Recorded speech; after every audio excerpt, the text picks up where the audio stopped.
బేసిక్గా ఎవరి కళని వాళ్ళే నెరవేర్చుకుంటారు, కానీ కళాకారుల కళను నెరవేర్చేది మాత్రం మీరు ప్రేక్షక దేవుళ్ళు. యాజ్ ఎ హోస్ట్గా, యాజ్ ఎ టీవీ ప్రెజెంటర్గా, యాజ్ యాంకర్గా నన్ను బాగానే నిలబెట్టారని అనుకుంటున్నాను. నేను యాజ్ అన్ యాక్ట్రెస్గా కూడా నిలబెట్టాలని మనస్ఫూర్తిగా కోరుకుంటూ ఉన్నాను. గబ్బర్ సింగ్లో ఒక డైలాగ్ ఉంటుంది కళ్యాణ్ గారిది. అరే, ఓ అమ్మాయి ఓ వారానికి పడుద్ది,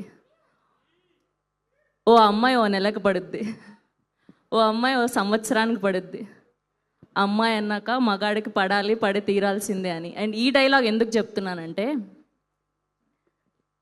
మనం నిజాయితీగా ట్రై చేస్తే, మనం హార్ట్ఫుల్గా ట్రై చేస్తే,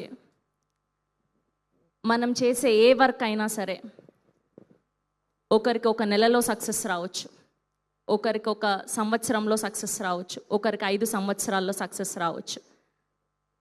కానీ ఎన్ని సంవత్సరాలైనా సరే ఆ దేవుడు కూడా చూసి, అరే వీడు బాగా కష్టపడుతున్నాడు, వీడు నిజంగా నిజాయితీగా కష్టపడుతున్నాడు అని చెప్పి మీకంటూ ఒక ఆపర్చునిటీని ఇస్తాడు. అలా 17 సంవత్సరాల తర్వాత ఈ హే భగవంతో నాకు ఇచ్చాడు. So I'm so happy. నా కళని కళగానే నిలిచిపోకుండా నా డ్రీమ్ని ఫుల్ఫిల్ అయ్యేలా చేసినందుకు మా ప్రొడ్యూసర్ బి నరేంద్ర రెడ్డి గారికి అండ్ అలానే మా డైరెక్టర్ గోపి గారికి thank you so much for choosing me to this very very beautiful character.